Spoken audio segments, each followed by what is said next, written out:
یہ بتائیے گا کہ غالباً 2.5% ہے ہماری آبادی بڑھنے کی رفتار. یہ جو پاکستان میں جو تناسب ہے جس کو آپ تیز قرار دے رہی ہوں جو بالکل تیز ہے, اس کی راہ میں کیا جو ہے مسائل حائل ہیں؟ ہمارے سماجی رویے ہیں, ہماری حکومتی ترجیحات ہیں کہ پاکستان جو ہے قابو نہیں کر پا رہا, جبکہ ہم دیکھتے ہیں کہ دیگر اسلامی ملک ہوں, کئی ملک, ایران کو دیکھ لیں آپ, مطلب بنگلہ دیش کو دیکھیں, بڑی انہوں نے خوبصورتی سے کنٹرول کیا. ہمارے جو ہمسائے ممالک ہیں انہوں نے اس کہتے ہیں سفرید سے بڑی اچھی طرح سے لڑا. پاکستان کیوں بار بار ناکام ہو رہا ہے؟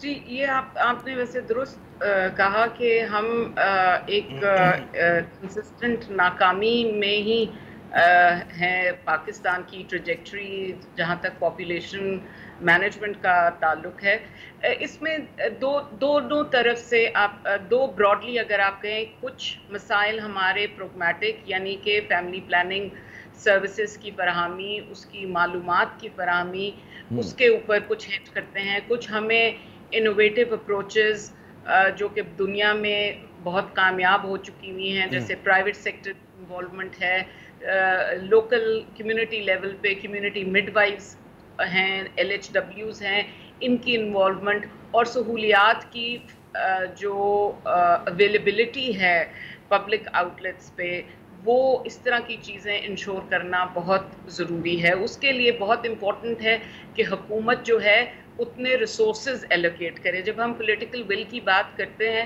تو وہ کس طرح ٹرانسلیٹ ہوتی ہے؟ وہ اسی طرح ٹرانسلیٹ ہوتی ہے کہ وہ آپ کی ریسورس ایلوکیشن یا آپ اس چیز کو اچیو کرنے کے لیے بجٹس ایلوکیٹ کرتے ہیں. پاکستان کا فیملی پلاننگ پروگرام ہے وہ ہمیشہ سے انڈر فنڈڈ ہے. We are still underfunded. اچھا, تو بہت زیادہ کنٹرول پروونسز کے پاس بھی ہے نا, آپ سمجھتی ہیں فیڈرل لیول پہ انڈر فنڈڈ ہے, کیا پروونشل لیول پہ بھی یہی صورتحال ہے؟ بالکل یہی صورتحال ہے اکراس پروونسز, بیکاز یہ تو اب ڈیوالوڈ سبجیکٹ ہے. پروونسز میں بالکل یہی صورتحال ہے. کنسسٹنٹلی بجٹ بڑا ہے, میں یہ نہیں کہوں گی کہ بڑا نہیں ہے, لیکن اس میں یہ ہے کہ جو بڑھنے کے باوجود ہماری جو ایک انٹرنیشنل کمٹمنٹ ہے کہ کم از کم $2 یا 500-600 کے لگ بھگ ہم فی کس خرچہ کریں فیملی پلاننگ کا, وہ ہم نہیں اچیو کر پا رہے. تو کتنا کر پا رہے ہیں اس وقت ہم؟ کتنا ہوگا ہمارا اگر جو ہمارا کمٹمنٹ ہے پورا نہیں کر رہے, آدھا کر رہے ہیں؟ نہیں, آدھے سے بھی کم.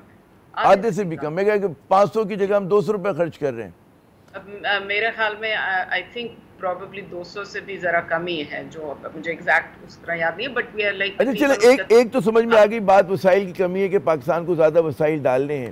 سماجی رویے, کیا یہاں پر کہیں ریلیکٹنس بھی ہے لوگوں میں کہ جناب وہ سمجھتے ہیں کہ جی یہ کام نہیں کرنا, مطلب ہے آبادی کو کنٹرول کرنا جو ہے ہماری ذمہ داری نہیں, مڈل کلاس کر لیتی ہے, پڑھے لکھے لوگ تھوڑا بہت اس پہ عمل کرتے ہیں, لیکن ہماری جو والی پاپولیشن ہے دیہی علاقوں میں خصوصاً, ان کی کیا صورتحال ہے؟ کیونکہ پرابلم تو وہیں پہ, بڑے گھرانے تو وہیں پر ہیں زیادہ تر.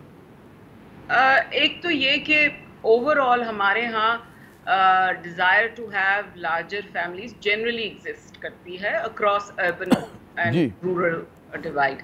ایک وہ general inclination ہے, لیکن یہ کہ جو سماجی رویوں میں I think یہ کہنا کہ وہ ایک تو یہ desire ہوگی to have large families, پھر اس میں ایک بہت امپورٹنٹ جو چیز ہے اس میں آپ کے ملک کی خواتین کا سٹیٹس کیا ہے. ٹھیک ہے, اس میں ویمن امپاورمنٹ بہت کرٹیکل رول پلے کرتی ہے. کیا آپ کی بچی اسکول جا رہی ہے, آپ کی عورت پڑھی لکھی ہے, وہ کیا ایک گین فلی کہیں امپلائڈ ہے, یہ ساری چیزیں جو ہیں سماجی رویوں کے چینج پہ بھی اور فیملی پلاننگ کے اپ ٹیک پہ بھی اثر کرتی ہیں. پھر ہمارے ہاں پریفرنس فار بوائز ایک ایشو ہے, یعنی کہ 3 بیٹیاں ہیں تو چوتھے کی بیٹے کی کوشش میں ایک یہ ہمارے ہاں کامن سٹوری, اور یہ امیر غریب سب میں یہ کامن سٹوری ہے. یہ صرف آپ یہ نہیں کہہ سکتے کہ غریب طبقہ بیٹوں کے لیے کرتا ہے, یہ سب ہمارے ہاں ایک کلچرل وہ ہے.